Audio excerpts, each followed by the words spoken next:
La entrevista del Telematutino 11, gente importante a tratar temas importantes, nos acompaña un destacado economista, relativamente joven, muy preparado.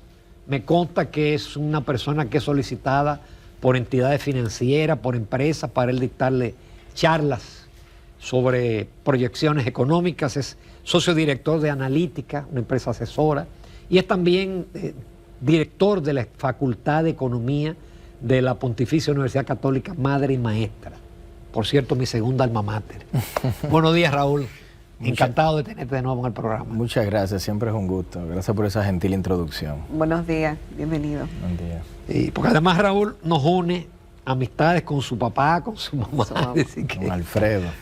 Y además estudió con Alfredo, mi hijo menor. Raúl, fue mala la economía el año pasado. No va a llegar quizá a 2.2, 2.1. Y la inflación casi llegó al rango superior. Los alimentos 8%, volatilidad cambiaria. ¿Cómo tú ves el año 2026? Primero, me parece que es importante reconocer que el 2025 fue un año de una desaceleración profunda y atípica. Profunda porque crecimos, o terminaremos creciendo cuando salga el dato, cerca de 2,2%, que es menos de la mitad de nuestro crecimiento potencial.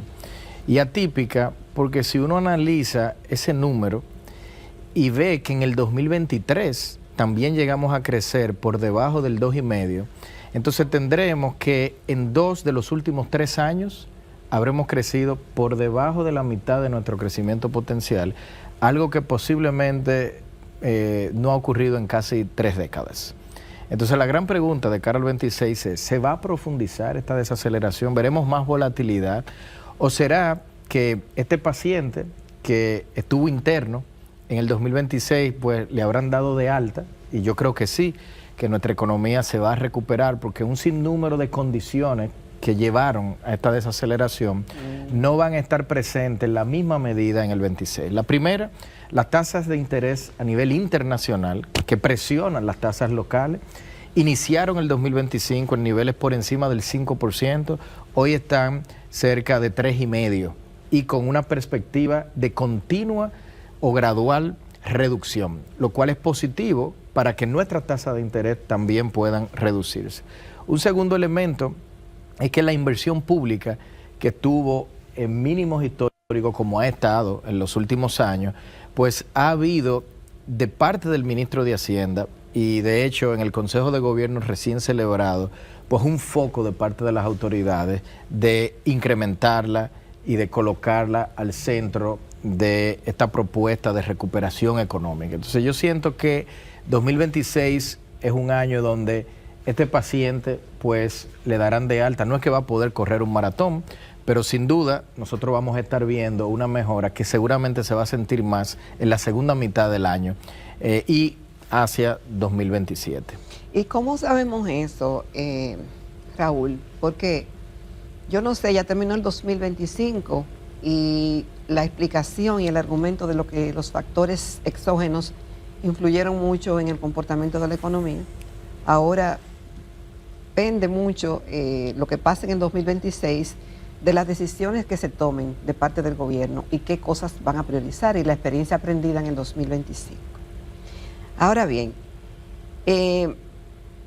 obviamente que faltan recursos y en medio de este panorama, una reforma tributaria o fiscal con ingresos adicionales, como se estimaba, entre 80.000 y 120.000 millones de pesos, pareciera que no es la opción, sobre todo después del escándalo de Senasa, donde la población se siente consternada, desilusionada e indignada por las revelaciones que hizo el Ministerio Público de esa indelicadeza de recursos públicos de la principal ARS del país, pública, que recibió desde el 2021 al 2024 aproximadamente 129.000 millones, 129.000 millones de pesos, correspondiente a la cápita del régimen subsidiado. Y por ahí sigo. ¿Cuáles son las opciones reales que tiene el gobierno para las opciones fiscales y las opciones que pueda indicarnos que habrá una recuperación? A ver, sobre el tema fiscal, yo creo que es impreciso decir que el gobierno no tiene recursos, porque el gobierno tiene recursos en el Banco del Estado que superan los 2.000 millones de dólares. Entonces puede ocupar esa plata para financiar lo que sería la inversión pública, que en mi opinión es el principal gasto que tiene que incrementar el gobierno, y por supuesto en conjunto con una eficientización de todo el gasto improductivo y corriente que ha cargado el gobierno en los últimos años. En el caso de la reforma... Improductivo y corriente. Correcto. En el caso de la reforma... ¿Los subsidios están incluidos ahí? Sí, hay un sinnúmero de subsidios que están, por supuesto, que se califican como gasto corriente y que en mi opinión son improductivos. Cuando hablo de improductivo, quiero ser preciso, es que no están contribuyendo a incrementar el stock de capital o la productividad, de modo que contribuya a que el crecimiento económico aumente. Es una transferencia directa y eso es algo que, si no está destinado a los hogares que realmente lo necesitan, entonces es gasto desperdiciado, ¿no? Gasto que pudo haber sido incluido más bien en una partida presupuestaria para gasto productivo como la inversión pública. En el caso de la reforma fiscal, yo coincido de que casos como el que ha mencionado llevan a un deterioro de la confianza entre gobierno y ciudadanía, sobre todo en el uso de los recursos públicos.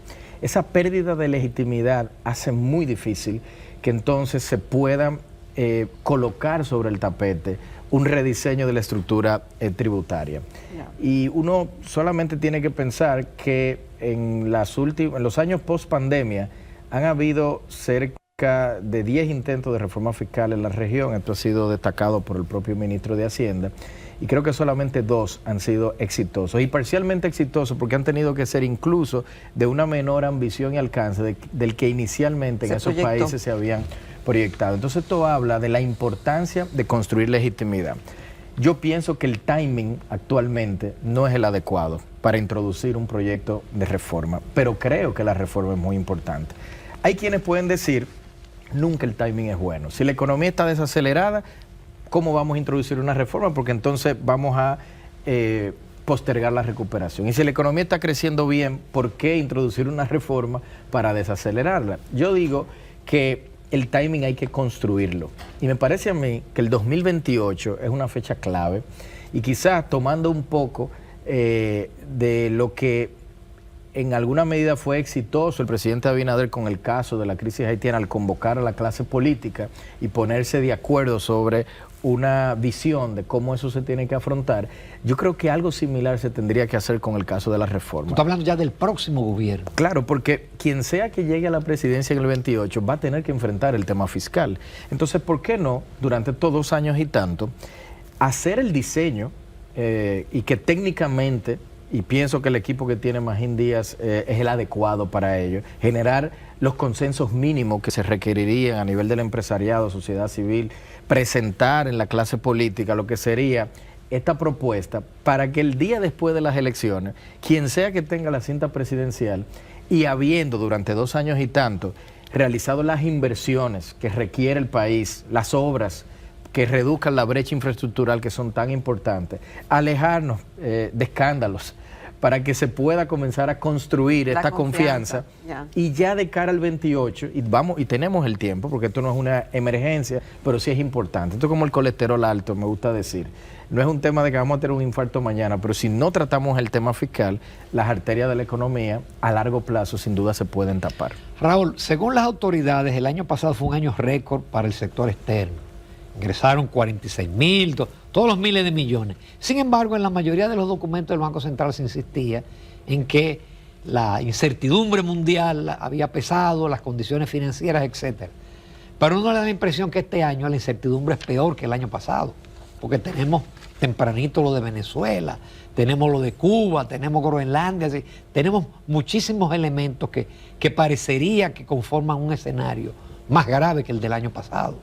Yo pienso que hay que reconocer la incertidumbre como un factor de riesgo, sobre todo la geopolítica, que puede llevar a que las tasas de interés permanezcan altas por más tiempo. Esa es la principal conexión sobre la economía dominicana. Sobre el caso de Venezuela, yo creo que sí vale la pena estudiar cuáles podrían ser los principales impactos en República Dominicana.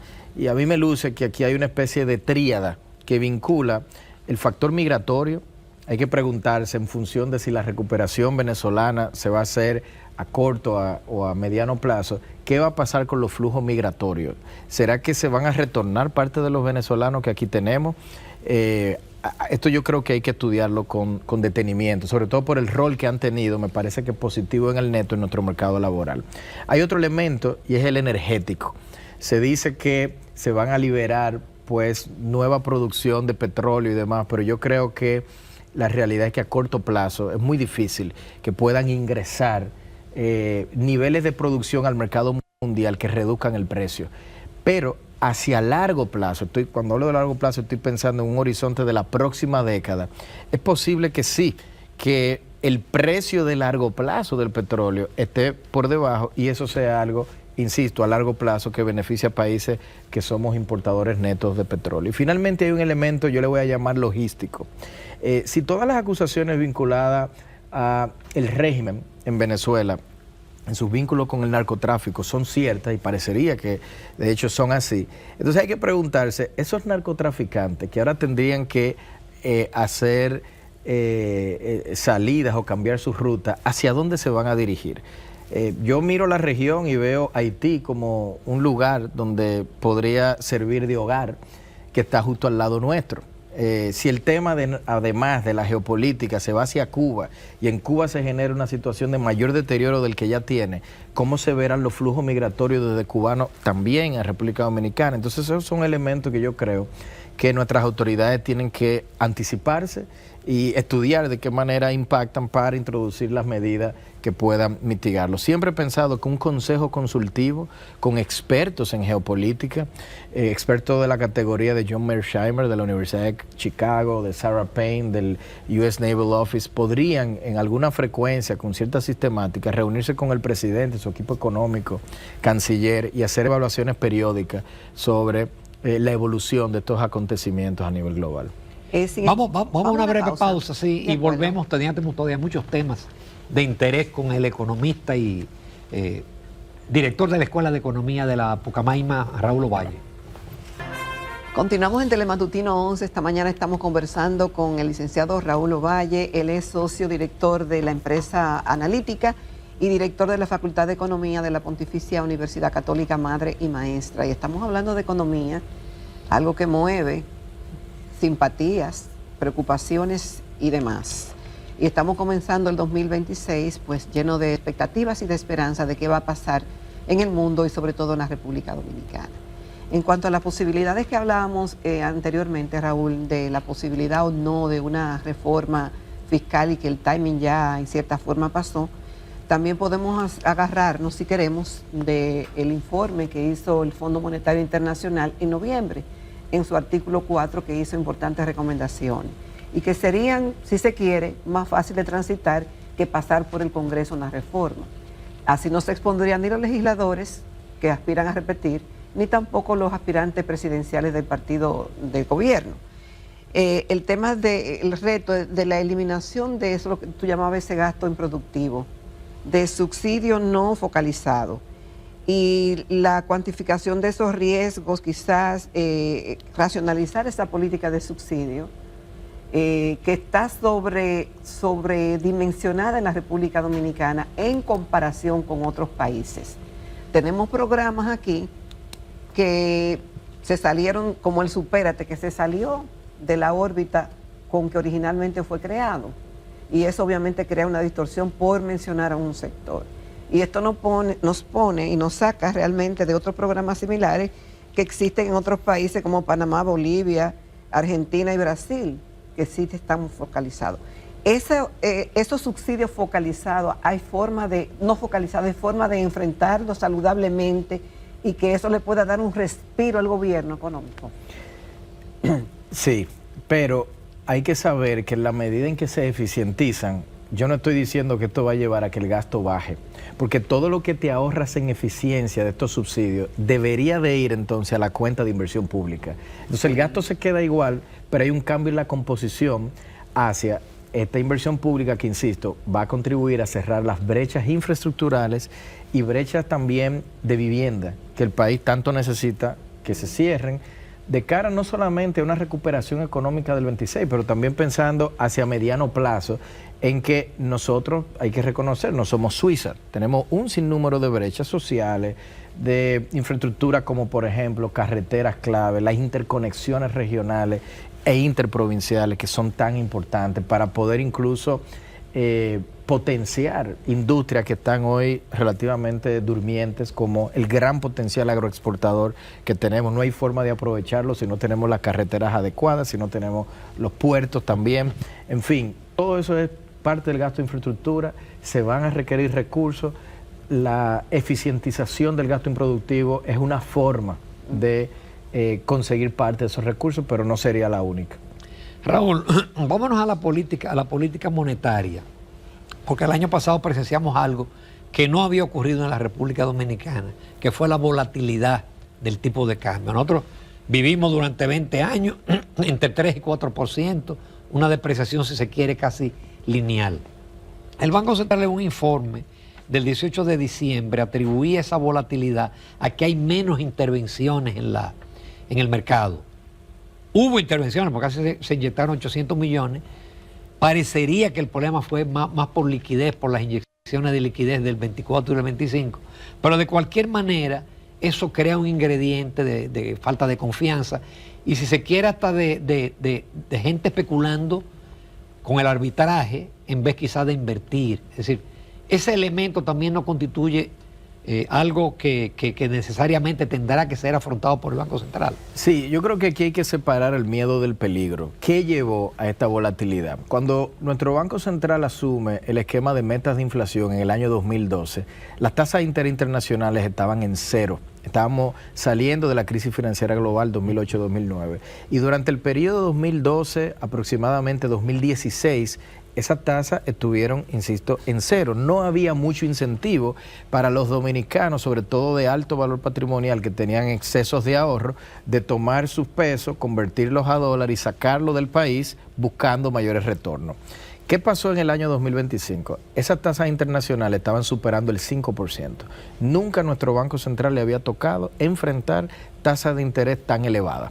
Entonces, muchos dominicanos lo que estaban haciendo era cambiando los pesos a dólares, sacándolos del país, buscando estos retornos adicionales que podían conseguir en los mercados internacionales, y llegaron a salir casi 5.000 millones de dólares anualizados en 2025.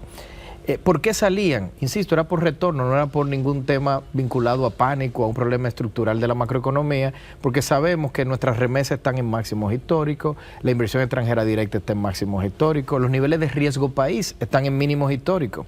Entonces, la salida de capital le introdujo un elemento, o un obstáculo al Banco Central en la gestión de su política monetaria y cambiaria, y se reflejó entonces en esta volatilidad. ¿Por qué es relevante reconocer entonces que las tasas vienen cayendo a nivel internacional? Porque mientras sigan reduciéndose, ese incentivo de sacar los excesos de ahorros locales hacia afuera se reduce.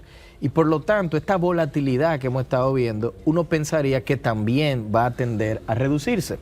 Yo siento que hacia la segunda mitad de año, cuando ya las tasas internacionalmente hayan bajado, como posiblemente lo hagan, en alrededor de 50 puntos básicos, es lo que espera el mercado, es lo que anunció la Fed. Siempre y cuando la inflación no repunte en los Estados Unidos, ¿no? Siempre y cuando las expectativas de inflación no repunten, porque la inflación puede repuntar por factores coyunturales, pero si las expectativas siguen ancladas en ese 2% meta del Banco Central, entonces la visión de la Fed actualmente es de que las tasas van a continuar bajando, es la visión que también tienen los mercados. Si eso se da, todo eso va a contribuir a que se reduzca esta volatilidad. Pero quizá lo importante para la audiencia es saber que esta volatilidad no está respondiendo como en el pasado, cuando digo el pasado me refiero a hace 20 años, cuando vivimos una crisis cambiaria, a un problema estructural de la macroeconomía. Estaba respondiendo estrictamente a un tema de incentivo, de convertir pesos a dólares producto de tasas internacionales elevadas. El resto de las fuentes estructurales de divisas están hoy operando en máximos históricos y eso debe darle tranquilidad al pueblo dominicano. Pero también no había un exceso de liquidez en la economía en pocas manos. Yo diría que fue algo, vamos a decir, intervenciones de liquidez, pero luego retiros de liquidez que agregan volatilidad más bien a las tasas de interés. Pero el principal factor eran esos casi 5.000 millones de dólares que debieron de haber estado en nuestro mercado cambiario y estaban fuera del país. ¿Tú crees que podrá mantenerse esa flotación pura que dice el Fondo Monetario, que ya es el régimen que impera en República Dominicana? Yo no estoy tan claro de que sea una flotación pura lo que impere, pero yo sí creo que tenemos que movernos hacia un mundo de mayor flotación, reconociendo que las tasas no van a volver a cero. Y aquí la clave para el Banco Central es en comunicarlo bien, porque el problema para la ciudadanía no está en el nivel de la tasa. En realidad el problema está en no saber en cuánto se va a mover y no tener mecanismos de seguros, como algunos empresarios, por ejemplo, el sector importador y demás, quisieran tener, para comprar flujos de divisa a inicios de año y que no tengan volatilidad, como ocurre en otros países, donde hay mucha volatilidad cambiaria, pero los empresarios se aseguran contra esa volatilidad. Ese tipo de productos en el mercado dominicano son bastante limitados. Yo creo que es un buen momento para fomentarlos y que eso lleve, insisto, a menor volatilidad de las variables reales de la economía. Raúl, otro tema que es de constante preocupación y que está presente en todas las entrevistas que hacemos a economistas es el tema del endeudamiento externo, que sigue ahí, que vemos sesiones muy frecuentes donde se aprueban millones y millones de dólares y de pesos. Y dicen, bueno, tenemos todavía capacidad de aguante, no estamos tan mal, pero hay proyecciones que este año llegaremos a un 60%, y tú me corriges, del PIB de endeudamiento, de deuda.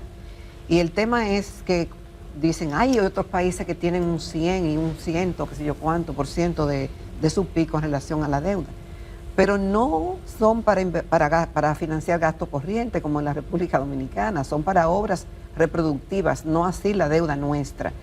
Ese peligro de seguirnos financiando para gasto corriente, ¿cómo tú lo ves? Yo siento que en República Dominicana tenemos recursos suficientes y de sobra para cubrir las obligaciones externas y domésticas que tenemos con acreedores. Por lo tanto, yo no visualizo un problema de solvencia crítica, de que el gobierno se vea de repente que no tiene recursos para cubrir la deuda. Sin embargo, pensando más en la sostenibilidad de la finanza pública, más hacia el mediano y largo plazo. Y la calidad de la deuda no importa, porque sí, aquí, ¿para qué se usan los recursos, no? Justo ¿Para eso, qué nos endeudamos? Justo eso es lo que quiero decir. Pensando ya más hacia mediano y largo plazo, si República Dominicana no cambia el perfil del gasto hacia uno de mayor inversión, reduciendo el gasto corriente, y que la deuda entonces esté financiando ese gasto prácticamente exclusivamente, entonces yo creo que eventualmente los niveles de riesgo país pueden aumentar. Las primas entonces que van a cobrar los inversionistas por invertir en nuestro bono pueden aumentar, y eso puede acelerar este proceso de reducción del espacio fiscal que está teniendo República Dominicana. Por eso es tan importante que los ajustes a nivel fiscal se realicen y que volvamos a un equilibrio que durante casi 20 años tuvimos, y es que República Dominicana tenía del lado del pasivo deuda, pero toda esa deuda estaba financiando inversión. Entonces, ¿qué estaba del lado del activo? Las carreteras, las presas, etcétera. Exacto. Y eso sí es lo que los economistas llamamos la regla dorada, un principio en política fiscal que entiendo nosotros deberíamos de tratar de retornar a eso que tuvimos. Y hacer el gobierno más pequeño, reduciendo y quizá eliminando ministerios como el de la mujer y el de la juventud, que desde hace años se ha contemplado esa posibilidad, y fusionando algunos, pero que esa fusión funcione en el sentido de que haya un ahorro y mayor eficiencia. Yo creo que hay un rol para hacer un análisis de amplio alcance sobre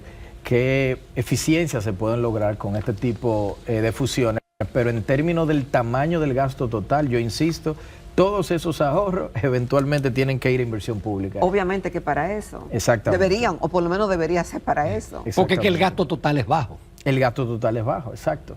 Es ineficiente. Ahí tenemos un problema de improductividad, exacto. Raúl, en pocas palabras, ¿tú te atreverías a estimar hacer una proyección de estimado de crecimiento el año que viene, este año?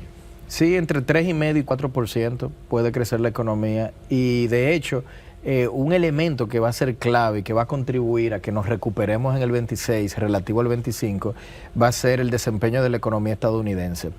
Muchas estimaciones para Estados Unidos de practicantes, analistas, multilaterales, están visualizando una economía creciendo más que el 25 en Estados Unidos. Y eso va a ser un empujón importante para nuestra economía. O sea que yo siento que, y todo esto, por cierto, asumiendo que no hay un intento de reforma fiscal, aquí estoy pensando en que efectivamente las tasas internacionales van a bajar. Yo pienso que sí, que podemos lograr un crecimiento entre 3,5 y 4. Muchísimas gracias, Raúl Valle. Siempre un gusto. Brillante, siempre. Ojalá, ojalá. Brillante. Vamos a seguir viéndonos en el año y seguir analizando. Iremos viendo cómo se Seguro. mueve la economía en este año.